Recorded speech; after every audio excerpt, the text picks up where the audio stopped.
यहोवा अपने वचन से तुम्हारे साथ खड़ा है, अपने वचन के द्वारा वो तुम्हारे संग रहता है, अपने किए हुए वायदे के अनुसार वो तुम्हें छोड़ता ही नहीं है, अपने वचन के किए हुए वादे के अनुसार वो सदा अपने दूतों को तेरे निमित्त खड़ा रखता है। ये और बात है, हम उसके वचन को भूल जाते हैं, हम उसकी बातों को भूल जाते हैं, हम उसके कलाम को भूल जाते हैं, पर आज हमें उसके वचन पर अपनी स्थिरता को कायम कर लेना है। एक नई आशीष आज तुम्हारा इंतजार कर रही है, एक नया कदम आज तुम्हारा आगे बढ़ेगा और तुम मसीह की महिमा में ऊपर उठोगे, मसीह तुम में चमकेगा, मसीह का काम तुम में नजर आएगा, मसीह की सच्चाई तुम लेकर चलोगे, पवित्र आत्मा तुम्हें लीड करता चला जाएगा। धन्यवाद मेरे परमेश्वर, तेरे वचन को खुलने से पहले तूने अपने आत्मा को भेज दिया है। हर शख्स तेरे हाथ में है खुदावंद, और आज तेरा ही जलाल जाहिर हो। यीशु मसीह के नाम से हम लेते हैं, आमीन। सब बोलिए आमीन, हालेलुया, हालेलुया, हालेलुया। प्रभु यीशु के मधुर और सामर्थी नाम में आप सबको जय मसीह की। प्रभु के घर में आप सबका स्वागत करते हैं और खुदावंद के शुक्रगुजार हैं कि एक बार फिर से प्रभु ने आपको और मुझे एकत्र किया है ताकि हम अपने खुदावंद की उस्तत कर सकें। आमीन, आमीन। आज का वचन आपको बहुत बलवान करेगा, ये मेरा विश्वास है, और जो टकटकी लगाकर सुनेगा 101% वो अपने विश्वास में ऊपर उठेगा। आमीन। तो आज का हमारा जो टाइटल है, विश्वास को समझें। क्या सब्जेक्ट है? विश्वास को समझें, क्योंकि समस्या सारी की सारी यहीं पर है। विश्वास वो क्षेत्र है जहां पर आप दो लोग एक मन हो जाते हैं, किसी एक बात के लिए सहमत हो जाते हैं। जब तक दो लोग किसी एक बात के लिए एग्री नहीं होते, सहमति नहीं जताते, तब तक वहां पर विश्वास की प्रतिक्रिया का काम नहीं होता। धरती पर मनुष्य है और परमेश्वर कहां पर विराजमान है? स्वर्ग के अंदर विराजमान है। आमीन। पृथ्वी पर बैठे हुए इंसान को स्वर्ग के परमेश्वर के साथ विश्वास के द्वारा एक होना है, विश्वास के द्वारा एक हो जाना है। जैसे ही वो परमेश्वर के साथ विश्वास के जरिए से एक हो जाएगा, परमेश्वर के अंदर की भलाई, परमेश्वर के अंदर की अच्छाई, परमेश्वर की आने वाली चंगाई, परमेश्वर की ओर से आने वाली दया, परमेश्वर से ओर से आने वाली इज्जत, परमेश्वर की ओर से मिलने वाला छुटकारा, जिसे दुनिया की कोई भी ताकत रोक नहीं सकती। बोलो हालेलुया, हालेलुया। तो तुम्हारी उन्नति, तुम्हारा छुटकारा, तुम्हारी बरकत, तुम्हारा चिन्ह, तुम्हारा चमत्कार, इसे कोई भी रोक नहीं सकता। अगर कोई रोकने वाला है तो वो साक्षात मनुष्य खुद आप है। कौन है? आप है। तो आज इसी संदेश के साथ हमें आगे बढ़ना है। विश्वास के बिना कुछ नहीं हो सकता, विश्वास के बिना कुछ नहीं हो सकता, और विश्वास के द्वारा सब कुछ हो सकता है। बिना विश्वास के कुछ नहीं हो सकता, और विश्वास के द्वारा सब कुछ हो सकता है। तो अगर विश्वास के बिना कुछ नहीं हो सकता, तो हम आज थोड़ा सा विश्वास के ऊपर चर्चा क्यों करना चाहते हैं? क्योंकि कई बार इंसान जब मसीह के पास आता है तो उसके विश्वास का सिस्टम ठीक नहीं होता, विश्वास का सिस्टम ठीक नहीं होता। अगर विश्वास सही रीति से नहीं किया, गड़बड़ तब भी रहेगी। अगर विश्वास कहीं और कर लिया, गड़बड़ तब भी रहेगी। अगर विश्वास थोथला है, अगर विश्वास में गड़बड़ है, समस्या तब भी रहेगी। ऐसा हो नहीं सकता जो विश्वास करके मसीह के पास आ जाए वो अपने जीवन में नजात ना देखे, ऐसा हो नहीं सकता, कदाचित भी नहीं हो सकता। पर बाइबल कहती है विश्वास के द्वारा बोलो सब कुछ हो सकता है। आपने सुना होगा एक सेकंड में इंसान क्या बोलता है, हाँ मैं विश्वास करता हूं। जब कोई व्यक्ति रोगी होता है, बीमार, लाचार, परेशान होता है, दुखित होता है, अपने जीवन में हताश निराशाओं से भरा होता है, तो उसे हम छोटा सा हिंट देते हैं तो वो क्या बोलता है, तुरंत हाँ मैं विश्वास करता हूं। पर क्या विश्वास करता है, किस चीज पर विश्वास करता है, किसके ऊपर विश्वास कर रहा है, ये उससे कोई नहीं पूछता जल्दी, हाँ या ना। कई बार समस्या, पहले फॉल्ट बता रहा हूं पहले ताकि वचन को समझें। कई बार विश्वास किस पे चला जाता है, बोलो पादरी पर। किस पर, पादरी पर। कई बार विश्वास कैसा होता है, सिर्फ अपनी चंगाई तक। पर विश्वास की असल सच्चाई को आज हम थोड़ा सा ध्यान करेंगे कि असल में अगर विश्वास ठीक नहीं है, अगर विश्वास एक इंसान के अंदर सही फाउंडेशन के साथ नहीं बना हुआ, तो यहीं पर ही समस्या है। समस्या का समाधान ढूंढना ही हमारा काम है, ताकि हम उन्नति कर सकें। हम मसीह के पास आने के बाद अपने जीवन की नजात, अपने जीवन की बरकत, अपने जीवन की ऊंचाई, अपने जीवन की शांति, अपने जीवन का सुख, अपने जीवन का आराम प्राप्त कर सके। बोलो हालेलुया, हालेलुया। ये बात तो फिट कर दीजिए, अगर विश्वास नहीं तो कुछ भी नहीं।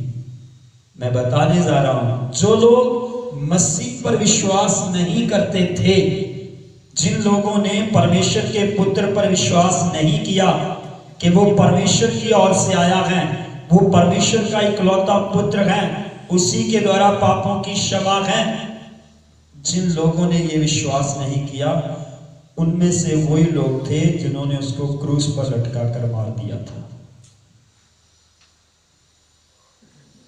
आज भी जो लोग यीशु को परमेश्वर का पुत्र और यीशु ही प्रभु है और यीशु मसीह के द्वारा पापों की क्षमा है, जो ये विश्वास नहीं करता, उसका विश्वास आज भी डिस्को डांस वाला है।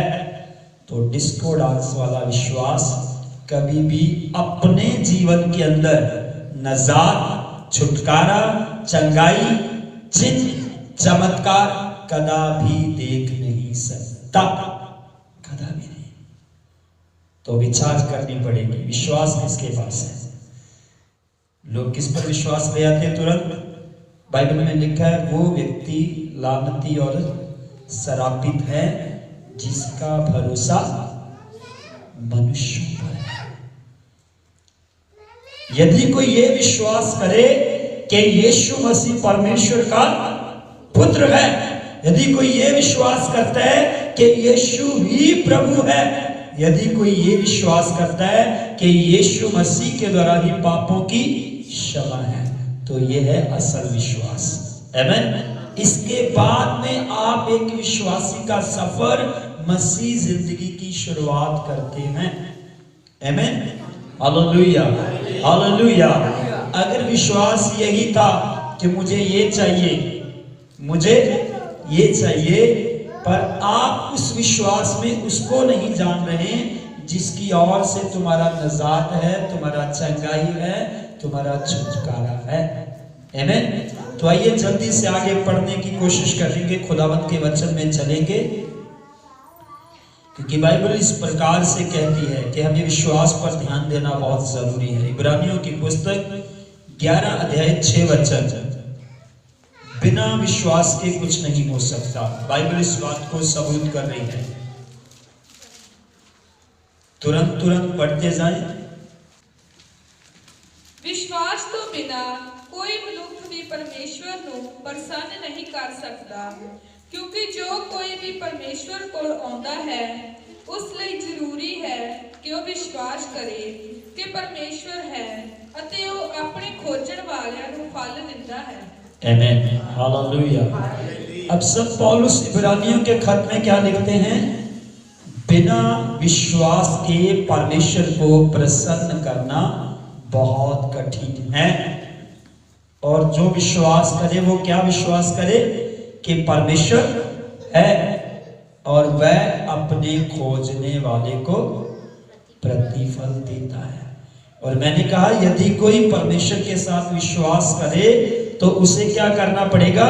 ये एक ऐसी जगह है, विश्वास एक ऐसा प्लेटफॉर्म है जहां पर दो लोग आपस में वाचा बांधते हैं और वो एक हो जाते हैं।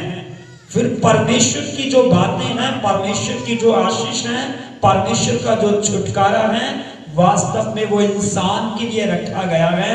जब पृथ्वी पर इंसान एग्री हो जाता है कि मैं मानता हूं परमेश्वर का पुत्र मेरे लिए आया है, मैं मानता हूं कि मेरे ही लिए वो सैक्रिफाइस किया गया है, मैं मानता हूं कि वो मेरे लिए ही स्वर्ग को छोड़ पृथ्वी पर आया है।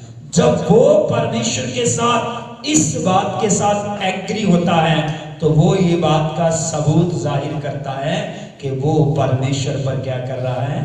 वो लोग भरोसा कर रहा है। क्या कर रहा है?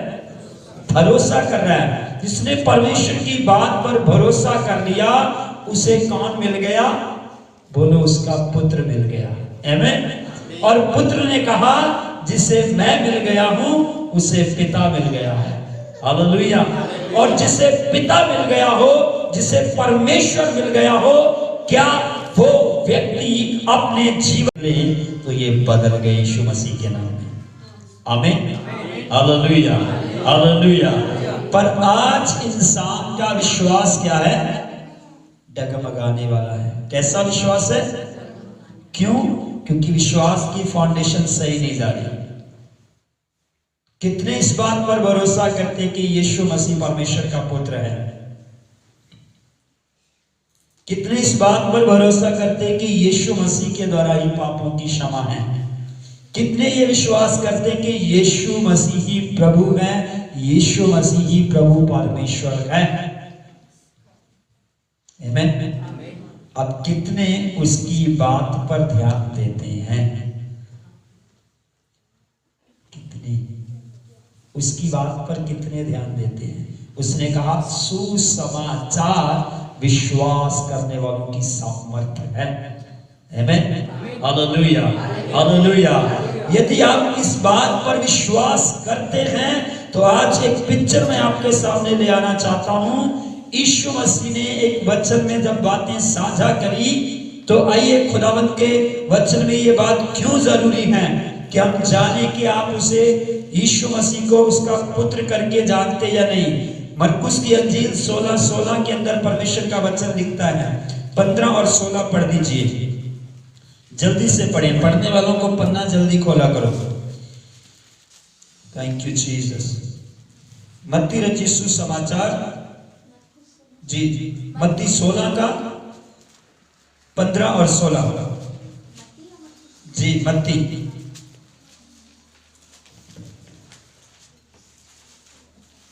ਯਿਸੂ ਨੇ ਚੇਲਿਆਂ ਤੋਂ ਪੁੱਛਿਆ, ਮੈਂ ਕੌਣ ਹਾਂ? ਤੁਸੀਂ ਇਸ ਬਾਰੇ ਕੀ ਕਹਿੰਦੇ ਹੋ? ਇਸ ਤੇ ਸਮੌਨ ਪਤਰਸ ਨੇ ਉੱਤਰ ਦਿੱਤਾ, ਤੁਸੀਂ ਜਿਉਂਦੇ ਪਰਮੇਸ਼ਵਰ ਦੇ ਪੁੱਤਰ ਮਸੀਹ ਹੋ। बोलिए हालेलुया, हालेलुया। यीशु मसीह ने अपने शिष्यों से भी पूछा, तुम मुझे क्या कहते हो? तो उन्होंने ठीक उसको उत्तर दिया कि तू जीवित परमेश्वर का पुत्र है। आमीन, हालेलुया, हालेलुया। संसार के लोग जब विश्वास करते तो वो जल्दी इस विश्वास पे नहीं आते, वो चंगाई के लिए विश्वास करते। हाँ, मैं विश्वास करता हूँ ना यीशु चमत्कार करता है, मैं विश्वास करता हूँ इसलिए आ रहा हूँ ना, मैं विश्वास करता हूँ इसलिए ऐसा ना। पर उनकी जिंदगी के अंदर चमत्कार नहीं होते। कारण क्या है? क्योंकि वो ये तीनों पंक्तियों से विश्वास नहीं करते। वो क्या विश्वास करते हैं? हाँ, हम इसलिए विश्वास करते हैं क्योंकि तुम बता रहे हो, पर वो विश्वास नहीं कर रहे। फिर वो आते रहते हैं, जुड़े रहते हैं, प्रार्थना करवाते रहते हैं, पर हलचल नहीं होती। क्या नहीं होती? पहली फॉल्ट कौन सा है? ना तो वो यीशु को परमेश्वर का पुत्र मानते हैं, इस बात पर भी विश्वास नहीं रखते, ना वो इस बात पर ही विश्वास रखते हैं कि उसी के द्वारा पापों की क्षमा है, और ना वो इसी बात पर विश्वास करते हैं कि यीशु ही खुदा है, यीशु ही परमेश्वर है। तो ये समस्या उनके जीवन में हमेशा कायम रहती है, जिसके कारण वो कई कई महीने साल गुजर जाते हैं, जुड़े रहते हैं, पर उनकी जिंदगी में परमेश्वर का तेज कभी भी काम नहीं करता। और थोड़े समय के बाद वो क्या करते हैं? अपने अपने मार्ग में वापस चले जाते हैं। फिर वो क्या उलाना देते? हाँ, हम तो तुम्हारे कहने पर चर्च गए थे, तेरे कहने पर हमने तो विश्वास भी किया था। पर कौन सा विश्वास कर दिया? कौन से विश्वास पे पैर रख दिया? चलता फिरता, मुंह बोला, हवा में, देखने के लिए, सोचने के लिए। अगर ये सिस्टम में गड़बड़ है तो मैं बाइबल के अंदर से जो स्टडी कर रहा हूं, जो आज मैं आपसे साझा करने जा रहा हूं, बाइबल कहती है कि यीशु मसीह जी ने विश्वास के डगमगाने के बारे में कहानी बताई, विश्वास के बारे में चर्चा करी। उसके वचन में लिखा है, जब हम मत्ती 17 से लेकर 20 पद तक पढ़ते हैं, सब ध्यान से सुने, मैं आपको ऐसे ही बता दूंगा, बाद में सुन लेना, पढ़ लेना, ठीक। वहां पर लिखा है, लोग कहते हैं कि हम अपने एक व्यक्ति को तेरे चेलों के पास लाए थे, पर वह इसे चंगा नहीं कर पाए। तो यीशु मसीह ने वहां पर उनसे कहा, हे अल्पविश्वासियों, मैं कब तक तुम्हारे साथ रहूंगा। अब बाइबल कहती है 20 पद के अंदर जाकर यीशु मसीह कहते हैं, जब वो सवाल करते कि हमसे ये घटना क्यों नहीं हुई, हमसे ये रोगी चंगा क्यों नहीं हुआ, तो यीशु मसीह ने उनसे कहा, तुम्हारे अंदर की विश्वास की घटी के कारण। किसके कारण? चंगाई क्यों नहीं हुई? चंगा क्यों नहीं हुआ? वो तो दूसरे को चंगा करने की बात बता रहे हैं। अगर व्यक्ति खुद भी विश्वास में स्थिर नहीं है तो उसके खुद के जीवन में, खुद के घर में, खुद की लाइफ में भी कोई मौजूदा नहीं होता। फॉल्ट यहीं पर खड़ा है। तो हम ढूंढते रहते हैं, हम दुआ बहुत कर रहे हैं, प्रभु मैं दुआ कर रहा हूं, दुआ कर रहा हूं, दुआ कर रहा हूं, दुआ कर रहा हूं, पर जो बातें प्रभु कह रहे हैं उस पर विश्वास, उस पर दिमाग अपना ही दौड़ता है। तो वो दुआ 2 घंटे की कहां गई? जिस पर तुमने विश्वास किया है उसको सुनना, उसकी मानना, उसके पद चिन्हों पर चलना, ये बहुत सिंपल सा काम है। तो तुम्हारी प्रार्थना 10 मिनट की भी होगी, चमत्कार तब भी होगा यीशु मसीह के नाम में। आमीन, आमीन। बड़ी बात नहीं है कि 4-4 घंटे प्रार्थना में बिता दिए, पर उसकी बात अनसुनी कर दी, मनमानी कर ली। तो तुम लोगों में कौन से विश्वास की कैटेगरी के लोग हो, ये तुम्हें सर्च करना पड़ेगा। बाइबल में लिखा है, विश्वास अनदेखी वस्तुओं का परिणाम है। तुम बीमार हो, तुम्हें चंगाई दिख नहीं रही, पर यदि तुम विश्वास के साथ उसके नक्शे कदम पर चलोगे, चंगाई ऑटोमेटिकली तुम्हारी बॉडी के अंदर आनी शुरू हो जाती है, और तुम्हें उसके बाद में वो नजर भी आती है। आमीन। तुम चेक करते हो, डॉक्टर के पास भी नहीं गया, कोई ऐसा मेजर एक्टिविटी भी नहीं हुआ, तब भी चंगाई ऑटोमेटिकली मेरे अंदर आ चुकी है। कैसे हुआ? विश्वास का प्रतिक्रिया, विश्वास का रिजल्ट। अगर विश्वास कर लिया है तो उसकी सुननी पड़ेगी, उसकी माननी पड़ेगी, उसके पद चिन्हों पर चलना पड़ेगा, तो तुम्हारा विश्वास स्थिर, मजबूत और बढ़ता चला जाएगा। आमीन। यीशु मसीह जी ने मालूम कितनी मात्रा बताई विश्वास की? कितनी? कितना होता है? हाँ, बहुत छोटा सा। उसने बोला इतना विश्वास ही तुम्हारे अंदर काफी है, पर उस विश्वास के अंदर तुम्हें विश्वास योग्य रहना है। आमीन। मैं विश्वास करता हूं कि यीशु के सिवा कुछ नहीं हो सकता। आमीन। जमाना विश्वास नहीं करता, उनकी स्टोरी है, क्योंकि बाइबल कहती है यीशु के जमाने में कुछ लोग यीशु पर विश्वास नहीं करते थे, यीशु को खुदा करके नहीं जानते थे, परमेश्वर का पुत्र करके नहीं मानते थे। इस चक्कर में उन्होंने बहुत सारे घाटे खाए। आज भी जमाने के लोग रंग रूप के चक्कर में, देश विदेश के चक्कर में, कई ऐसे चक्करों में फंसे हुए हैं। उनके लिए सबसे कठिन काम मालूम क्या है? परमेश्वर को एक पुत्र के रूप में विश्वास करना, परमेश्वर को एक इंसानी देही में आकर विश्वास करना, ये उनके लिए सबसे बड़ा कठिन काम है। दुनिया का हर पापड़ बेलने के लिए वो तैयार है, हर एक पापड़। क्या ये कठिन काम है? नहीं। वचन कहता है उसे खोजो तो वो मिल जाएगा। लोग कहते हैं खोजेंगे नहीं, जो बाप दादों से आया है उसी पर भरोसा करके जीवन बिता लेंगे। बाप दादा तो चले गए, फिर बाइबल में लिखा है जो काम बाप दादों ने किए, अगर वो काम आज के जमाने में भी कायम रहते तो तुम जितनी आजादी से जी रहे हो, तुम में से ऐसे कोई भी इतनी आजादी से बैठा ना होता। क्योंकि तुम्हारे बाप दादों की अगर हिस्ट्रियां खोल कर देखो तो बहुत सारी प्रथाएं, बहुत सारे ऐसे रिवाज, बहुत सारी ऐसी सिस्टम्स उनके टाइम पर थे। अगर आजादी आई है तो वो यीशु मसीह के जिंदा कलाम से आई है। आमीन, हालेलुया। बहुत सारे लोग जाति प्रथा में, बहुत सारी ऐसी परंपराओं में फंसे हुए थे, पर परमेश्वर का वचन सब तब्दील करता है। आमीन, हालेलुया, हालेलुया। तो ये बातें हमें समझने की जरूरत है कि हमारे लिए विश्वास डगमगाना गड़बड़ का कारण होता है। अब अगर इनको यीशु मसीह कहते हैं तुम्हारा विश्वास क्या हो गया? घट गया है, तो तुम्हें कितना विश्वास रखना चाहिए अपने अंदर? राई के दाने के समान।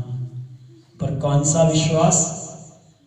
जो आपके परमेश्वर को प्रसन्न करता हो।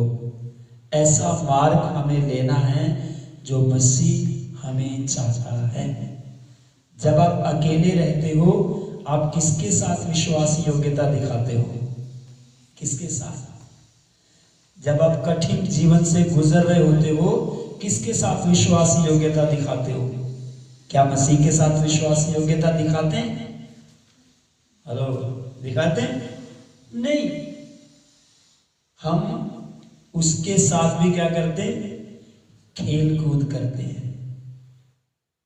बोलते वो कौन सा भी देख रहा है, तो हर एक वो काम करने की कोशिश करते हैं जो अविश्वासी करता है। क्या करता है? तो विश्वासी के काम कैसे होते हैं? संत पौलुस कहता है अब तुम ज्योति की संतान बन चुके हो, अब तुम उजियाले में आ चुके हो, तुम्हारे काम अंधेरे वाले होने ही नहीं चाहिए। तो विश्वासघात किसके साथ होता है? आपने किस पर विश्वास किया? परमेश्वर के पुत्र पर। किस पर विश्वास किया? परमेश्वर के पवित्र वचन पर। किस पर विश्वास किया? साक्षात सृष्टिकर्ता के ऊपर। अगर आप उस विश्वास के बाद अपना स्टाइल चेंज करते हो तो आप किसी व्यक्ति के साथ धोखाधड़ी नहीं कर रहे, आप डायरेक्टली परमेश्वर के साथ विश्वासघात कर रहे हो। तो सोचो, उन्नति हो जाएगी, तरक्की हो जाएगी, छुटकारा मिल जाएगा, नजात आ जाएगी। कितने भी पापड़ बेल लेना, कुछ नहीं होगा, क्योंकि जिसको प्रभु स्टॉप कर दे उसको कोई भी चालू नहीं कर सकता, और जिसको प्रभु बढ़ा दे उसको कोई भी कम नहीं कर सकता। तो हर बंदे की कहानी, इंसान से इंसान की कहानी भी बिना विश्वास से नहीं चलती। तो परमेश्वर के साथ कैसे एक व्यक्ति कह सकता है कि मैं अंदर गति कुछ और हूं, बाहर गति और हूं? बाहर से कहता हूं मैं यीशु पर विश्वास करता हूं, अंदर से कहता ना ना ना, ये काम कठिन है। आप समझ रहे हैं? ठीक ऐसे हजारों लोग संपर्क में आते हैं, मैं बोलता हूं विश्वास करना पड़ेगा, यीशु मसीह पर विश्वास लाना पड़ेगा और ये जानना पड़ेगा कि वो जिंदा परमेश्वर है। ये मानना भी पड़ेगा कि निजात उसी के द्वारा है। अगर आप विश्वास करते हो, तौबा करो, तो बाइबल कहती है सुख के दिन आएंगे। उससे जब तुम वाचा बांधोगे तो सुख सर्वदा का जो है वो परमेश्वर के हाथ में है। तुम्हारा छुटकारा जो है वो परमेश्वर के हाथ में है। तुम्हारी उन्नति जो है वो परमेश्वर के हाथ में है। तुम्हारी बढ़ोतरी जो है वो परमेश्वर के हाथ में है। और वो लोग बढ़ते जाएंगे जो विश्वास योग्य रहेंगे। आमीन। यीशु मसीह कब तक इंतजार करता रहेगा? वो कहता जब मैं आऊं तो मैं लोगों को कैसे देखना चाहता हूं? विश्वास में। कैसे देखना चाहता हूं? तो विश्वास ही क्या करता है? यीशु मसीह के आने की बाट जोता रहेगा। क्या करेगा? बोलो, ये विश्वासी की खासियत है। क्या करता रहेगा? यीशु मसीह के आने की। तो जो बाट जो रहा है तो वो क्या करेगा? यीशु मसीह के वचन के द्वारा रोज अपने आप को साफ करता रहेगा, क्योंकि वो जानता है कि यीशु मसीह के सामने कुछ भी छिपा नहीं रहेगा। आमीन। Hallelujah, hallelujah. इसीलिए विश्वासी के पास एक बड़ी जिम्मेवारी भी है और विश्वासी एक बड़ी सामर्थ्य भी है इस दुनिया के ऊपर। याद रखना, आपके द्वारा परमेश्वर बड़े काम करता है क्योंकि आप परमेश्वर पर विश्वास करते हो। जब आपके विश्वास में घटी आ जाती है, जब आपका विश्वास लड़खड़ाने लगता है, जब आपका विश्वास कमजोर होने लग जाता है, तब परमेश्वर का कार्य रुकने लगता है। धरती के ऊपर गड़बड़ आ जाती है, क्योंकि विश्वास से गिराने वाला शत्रु शैतान कदा नहीं चाहता कि तुम मौत तक विश्वास में वफादार रहो। कब तक? मौत तक।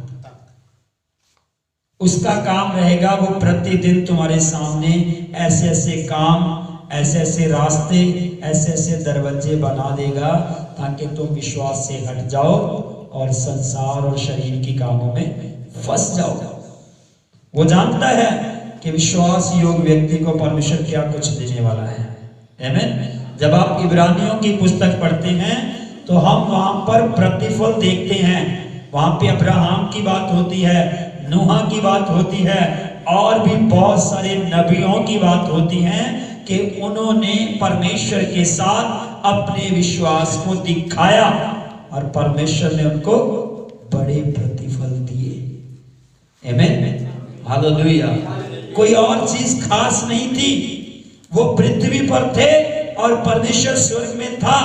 परमेश्वर की आवाज को सुनना, परमेश्वर के कहे के अनुसार चलते रहना, यही बात साबित करती थी कि वो परमेश्वर पर सच्चे विश्वास रखने वाले लोग हैं। आमीन। और विश्वास करने वालों को सदा फूलों का बिस्तर नहीं मिला। विश्वास करने वालों को इस संसार के अंदर कांटों की सेज का, बलती हुई भट्टियों का सामना करना पड़ा। और आज का विश्वासी कौन सी भट्टी में उतरता है? फूल वाली? हाँ, फूल वाली।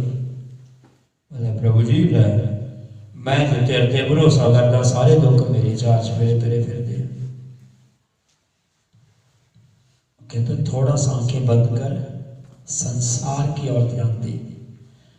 तुम्हारे पास जो दुख हैं वो ईमान के कारण हैं, तो तुम्हें इस पर गर्व होना चाहिए कि मसीह की खातर, मसीह के लिए अगर कोई मुझे बुड़बुड़ाता है, कुड़कुड़ाता है, गाली देता है, गलोच करता है, तुम्हें छोड़ता है, तुम्हें नीचा दिखाता है, तो तुम्हें इस चीज में आनंद करना चाहिए।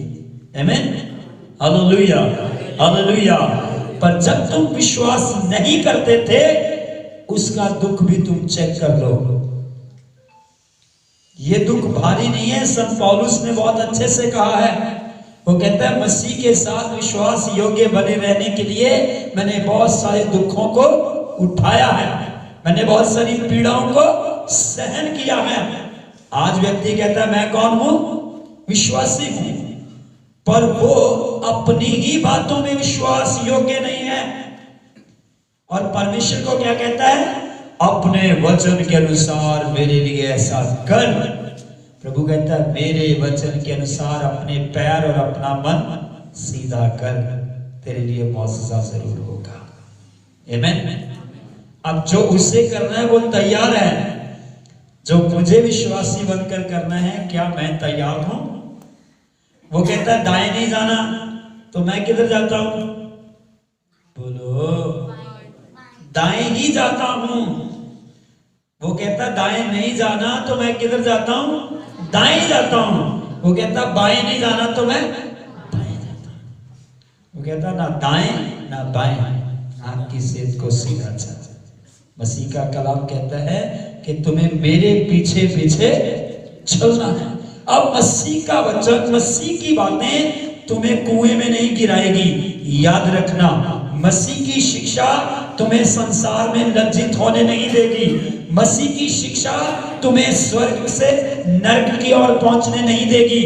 मसीह का वचन, मसीह की शिक्षा तो तुम्हें प्रतिदिन पवित्रताई में, सिद्धताई में, ऊंचाई के अंदर परमेश्वर के योग्य हो जाने के लिए ब्लेस करती चली जाएगी। आमीन, हालेलुया। पढ़िए खुदावंत के वचन में अफसियों का खत, उसका 3 अध्याय, उसका 17 वचन। हिंदी में पढ़िए ऊंची आवाज में। Thank you Jesus. अफसियों की पत्री, उसका 3 अध्याय 17 वचन।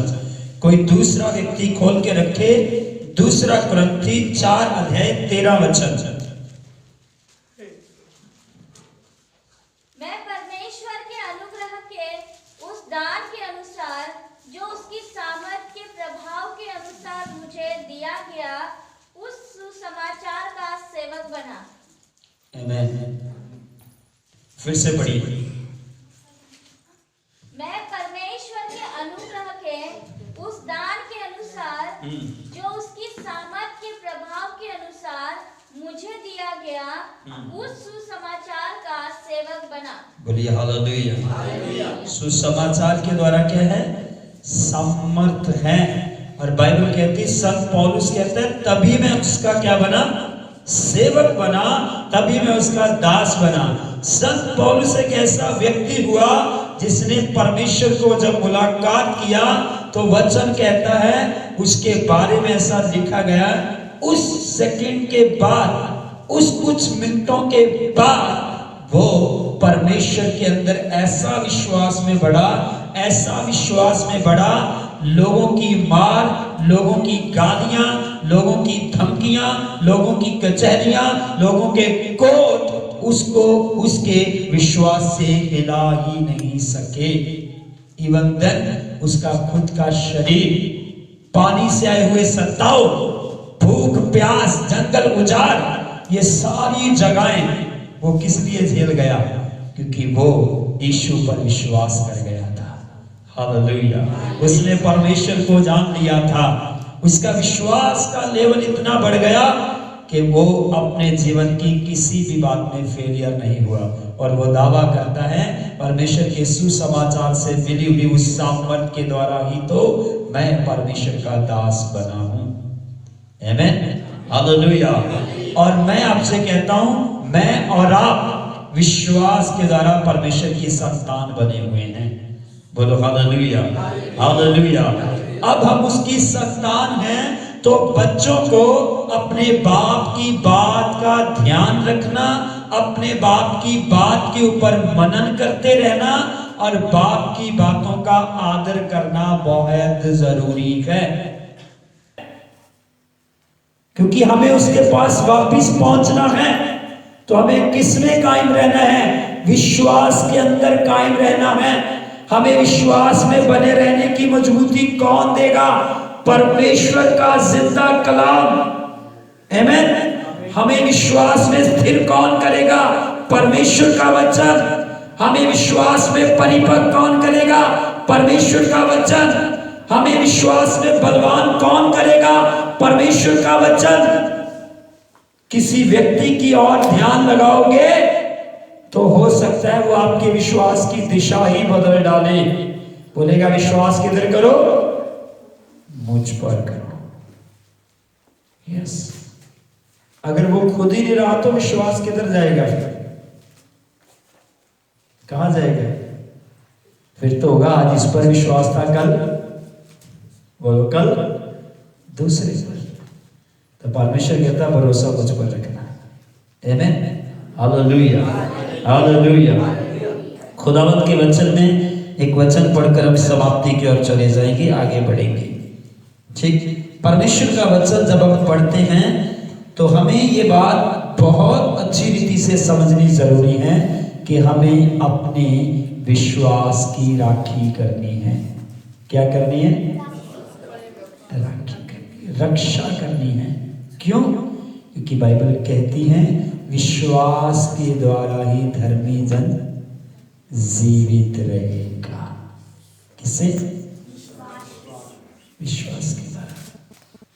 विश्वासी के लिए परमेश्वर ढाल है, विश्वासी के लिए वो शरण स्थान है, विश्वासी का वो गढ़ है, विश्वासी की वो पनाह है, विश्वासी को वो अपने पंखों की ओर में लेगा। जो विश्वास करता ही नहीं उसको वो क्यों पंखों में उड़ेगा? हो सकता है? नहीं। जो बच्चा माँ बाप की अधीनगी छत्र छाया में नहीं जीता, माँ बाप बहुत लंबे समय तक मेहनत करते हैं कि वो आज्ञाकारिता में आ जाए, विश्वास में आ जाए, समझदार हो जाए। कई बार उनका बुढ़ापा गुजर जाता है पर बच्चा फिर भी किस में नहीं आता? विश्वास में नहीं आता। तो क्या वो बच्चा अपने जीवन में सुख देखता है? नहीं, उसके जीवन में ढेरों कलेश भरे होते हैं, ढेरों, और भरने वाला कोई और नहीं, वैरी शैतान होता है। तो आप सोच कर देखें, अगर माँ बेटे के रिश्ते में विश्वास की घटी होने के कारण समस्या आ जाती है तो इंसान और परमेश्वर के बीच में विश्वास की कमी होने के कारण चिन्ह चमत्कारों की बारिश रुक जाएगी। स्वर्ग जाने वाले दरवाजे में एंट्री होने में मुश्किल खड़ी हो जाएगी, क्योंकि वो किसे लेकर जाएगा? जो विश्वास योग्य रहेगा, जो विश्वास में बना रहेगा, जो विश्वास को थामे रखेगा।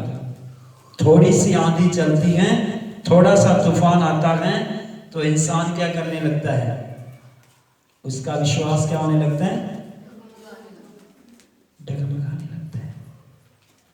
क्या वो ये विश्वास नहीं करता था कि परमेश्वर से तो सब कुछ हो सकता है? बात सिर्फ इतनी है कि शत्रु जब डगमगाहट को लाता है वो तुम्हारे अंदर से परमेश्वर का वचन चुराता है। वो तुम्हें परमेश्वर के वचन पर कान और ध्यान लगाने नहीं देगा। वो कहेगा ये तो उस जमाने की बात है, ये तो अब्राहम की बात है, ये तो नूहा की बात है। हम सब ये मानते कि नूहा भी मनुष्य था, अब्राहम भी मनुष्य था, एलिया भी मनुष्य था, और बताऊं तो जितने चेले यीशु मसीह के हुए ये सब क्या थे? मनुष्य थे। दानियल क्या था? मनुष्य था। सद्रक मेशक अबेदनगो कौन थे? मनुष्य था। क्या यदि ये अपने विश्वास में कायम थे तो परमेश्वर ने इनको खत्म होने दिया? नहीं, आग की भट्टियों के अंदर उतर आया, क्योंकि वो विश्वासी को प्यार करता है और विश्वासी की कदर करता है। आमीन। क्योंकि विश्वास ही तो वो रास्ता है जहां से उसने प्रभु के साथ वाचा बांधी है। आमीन। विश्वास से ही तो परमेश्वर कहता है तू मेरा है, तू मेरी संतान है, और विश्वास ही से हम कहते हैं कि अब हम किसके हैं? मसीह के हैं। और विश्वास में ही लड़खड़ाहट आती है तो समस्या हो जाती है। एक चीज बताना चाहता हूं कि विश्वास के सिलसिले में कैसे घटी महसूस होती है। आपकी बॉडीज के अंदर एक सिस्टम है जिसको बीपी के नाम से जानते हैं। कैसे? बीपी। जब वो डाउन जहां अप चला जाता है तो शरीर के साथ क्या होता है बताइए? बॉडी काम करने में योग्य नहीं रहती, हाँ या ना? चाहे बीपी अप चला जाए चाहे डाउन हो जाए तो बॉडी हरकत करना छोड़ने लग जाती है। इसी प्रकार से इंसान के अंदर विश्वास की प्रतिक्रिया है। तो लज्जा की कुछ चिंता ना करके क्रूस का दुख सहा और परमेश्वर के सिंहासन की दाहिनी ओर जा बैठा। आमेन, हालेलुया। विश्वासी का क्या काम है? विश्वास के सिद्ध करता यीशु मसीह को ताकते रहे। क्या करते रहे? ताकते रहे। क्यों? क्योंकि यीशु मसीह जब मनुष्य बनकर आया वो अपने पिता के काम को पूरा करने के लिए जो दुख उसको मिला उसने उसको सहन किया और वो पिता के दाहिने हाथ जाकर बैठ गया। विश्वासी का काम है सिद्ध करता यीशु को ताकते रहे, यीशु के पीछे चलते रहे। जैसे यीशु पिता के दाहिने हाथ बैठा है वो विश्वासियों के साथ वायदा करके गया है, मैं आऊंगा और तुम्हें भी अपने साथ पिता के घर में लेकर जाऊंगा। आमेन, हालेलुया, हालेलुया। तो विश्वासी ये भाइयों और बहनों, बहुत सारे लोगों का भरोसा पादरियों पर टिका हुआ है, बहुत सारे लोगों का भरोसा बड़ी बड़ी गैदरिंग पर टिक चुका है, बहुत सारे लोगों का भरोसा मनुष्यों पर है, पर जिसका भरोसा सेनाओं के यहोवा के ऊपर है, जिसका भरोसा परमेश्वर के पुत्र यीशु मसीह के ऊपर है, वो व्यक्ति अपने जीवन के अंदर चमत्कार अवश्य देखेगा। Hallelujah, hallelujah. जिसका भरोसा किसी इंसान पर है वो चंगाई भी नहीं देखेगा और चमत्कार भी नहीं देखेगा, क्योंकि बाइबल साफ साफ कहती है तुम्हें भरोसा करना है तो सिर्फ परमेश्वर पर, तुम्हें कहना मानना है तो परमेश्वर के वचन का, तुम्हें अपने रास्ते सीधे करने हैं तो परमेश्वर के वचन के अनुसार, तुम्हें मजबूत होना है तो परमेश्वर के वचन के अनुसार, क्योंकि इसी वचन के अनुसार वो तुम्हें बरकत देता है, इसी वचन की लिखत के अनुसार वो तुम्हारा हिसाब करेगा, इसी वचन की लिखत के अनुसार वो तुम्हें फिर से वापस लेने के लिए आने वाला है। बोलो हालेलुया, हालेलुया। उसने तो तुम्हें इतना भरोसा जताया है, वो कहता मेरे आने में अगर देरी हो गई तो तू विश्वास रख, अगर तू शरीर में चला भी गया तो मैं तुम्हें कब्र से बाहर निकालकर अपने पिता के साथ सर्वदा तुम्हें अपने साथ रखूंगा। ये उसने विश्वास करने वालों को आस दी हुई है। आमीन, हालेलुया। क्या कोई इतना भरोसा जता सकता है? नहीं। मृत्यु के बाद भी वो कहता है मैं तुम्हें उठाऊंगा, मैं तुम्हें अपने साथ खड़ा करूंगा, मैं तुम्हें सदा पिता के साथ बिठाऊंगा। पर मेरा और आपका क्या काम है? हमने जिस परमेश्वर के पुत्र यीशु पर विश्वास किया है, अपने विश्वास को थामे रखना, उस विश्वास के अनुसार उसमें चलते जाना, पवित्रताई में बढ़ते जाना, अच्छाई में बढ़ते जाना, खरा जीवन जीने की दौड़ते जाना, यही एक खरे विश्वासी की पहचान है। दुखों को देखकर अपने पैरों को गड़बड़ाने न दें। जब दुख आए उसके वचन का मनन करें, जब मुश्किल आए उसके वचन का मनन करें, जब परिस्थिति और गंभीर हो जाए तो अपने आप को टटोलें, जांचें, परखें कि खुदावंद मैं तो तुझ पर भरोसा करता हूँ, कहीं मेरे विश्वास में लड़खड़ाहट तो नहीं आ गई, कहीं मैंने आपकी बात को अनसुना तो नहीं कर दिया, कहीं मैंने आपके साथ धोखाधड़ी तो नहीं कर दी। पर मैं जानता हूं तो मेरा दया करने वाला प्रभु है, मुझे क्षमा कर और तेरे पीछे चलने का अनुग्रह दे। वो फिर से तुम्हें बल देगा, वो फिर से तुम्हें खड़ा करेगा, वो फिर से तुम्हें दलेर करेगा, वो फिर से तुम्हें अपना आत्मा देगा, विश्वास करने वाली आत्मा देगा, ताकि तुम विश्वास में बने रहो।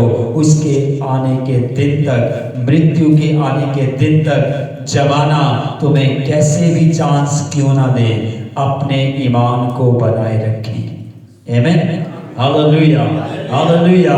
शत्रु शैतान किसी और दरवाजे से नहीं आएगा। इस युग में वो जानवरों के द्वारा बातें नहीं करेगा। याद रख लेना, इस जमाने में, इस युग में वो मनुष्यों के द्वारा ही तुम्हारी जिंदगी में प्रवेश करता है।